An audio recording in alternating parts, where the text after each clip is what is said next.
Time is the key factor with Exoprimal, an online co-op shooter that pits humans against hordes of dinosaurs, and even each other, in a story that involves time travel and replaying the same scenarios over and over again to progress through a story. That sounds awesome. Ridiculous.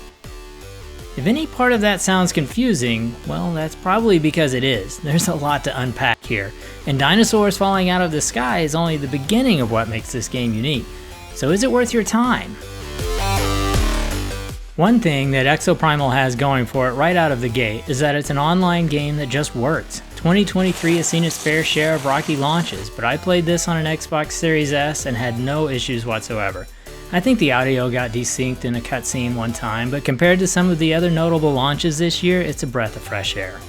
Which is crucial because I'm not sure how many players would stick around if they were getting dropped from matches or having trouble logging in. This game is bonkers, and it knows it. I was really curious what this thing was about and how it was going to play, but the whole time I kept waiting for the thing that was going to drive me away. Would it be heavily monetized? Would it be unplayable when the screen fills up with hundreds of dinosaurs? Well, 20 hours in and that moment hasn't come. To my surprise, I'm still having a hell of a time with this thing. Exoprimal is the video game equivalent of a Michael Bay film, or maybe a more accurate reference would be Zack Snyder's Sucker Punch if you're familiar with that one. The insanity on screen will have your inner child on the edge of their seat, but no amount of story or plot can make any of this plausible. But Capcom tries anyway, delivering a campaign experience in an online co-op shooter. That's a new one on me. You play matches online to progress through a story and unlock new cutscenes. There are no single player missions of any kind.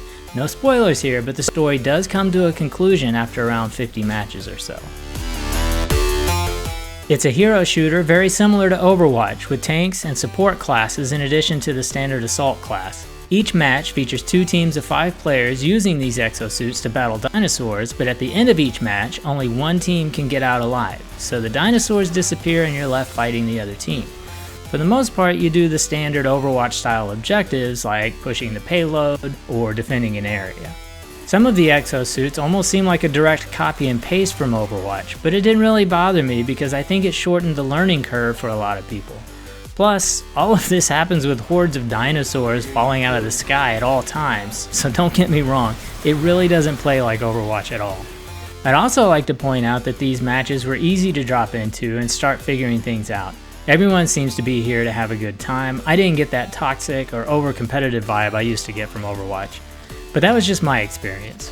There are some cool wrinkles to that setup. Sometimes you get to control a big dinosaur called a dominant and go mess with the other team.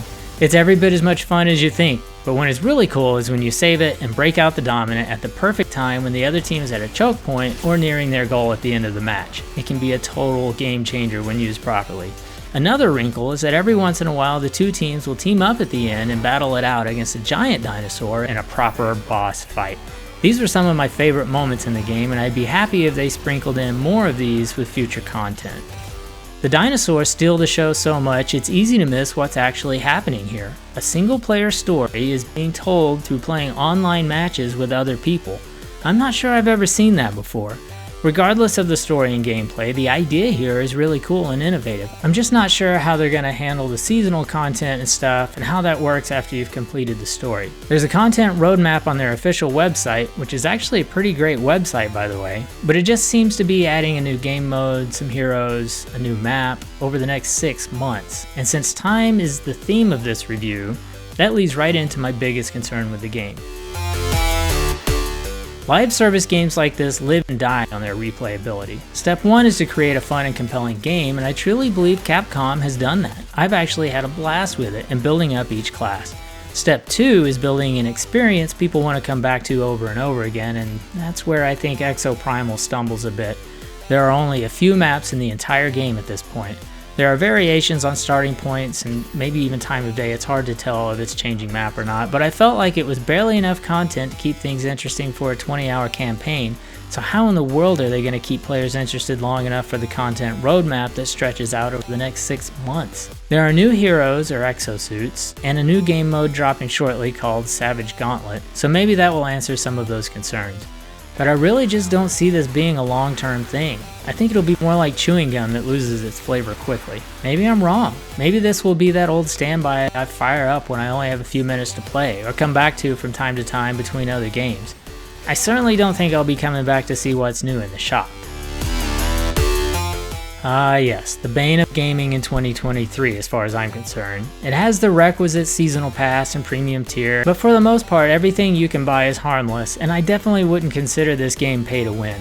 The game even has loot boxes for crying out loud, but you can't buy them, and they're pretty generous with the skins, so I actually looked forward to earning them as I progressed through the game. All in all, if a game is gonna have seasonal crap, this is the way to do it. It's there if you want it, but it's easy to ignore if you just want to spend some time blowing up dinos with your buddies.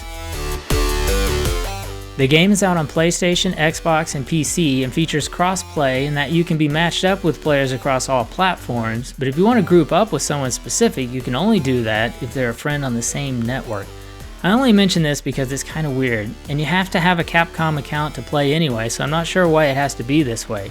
But again, the random matchmaking works with anyone on any platform. It's only weird if you want to play with a buddy who isn't on the same platform. I've had fun with this game, I'm not gonna lie. The assault classes were a blast. I really felt like I was making a difference as a healer, and I've always thought tanking is much more fun in PvE than it is in PvP. The story is skippable and entirely forgettable, for me at least, but if I could travel back in time and watch the 10-year-old me playing with toys, it would probably look something like this, and that's not a bad thing. So is it worth your time? Hell yeah, I think it's a blast. The more important question is it worth your money? That's where it gets a bit iffy. This is an absolutely perfect game for Game Pass, so if you have an Xbox or PC, then that's the way to go. I'd say it's even worth signing up for a month so you can get this game and everything else that's on there. But if you're on a PlayStation or playing through Steam, I'd suggest waiting for a sale. I predict player counts will be dropping off pretty steeply after a few weeks, and then the sales will start popping up. This game requires players to play with, so it wouldn't even surprise me if it ends up being free to play before the end of the year. It's just a matter of time.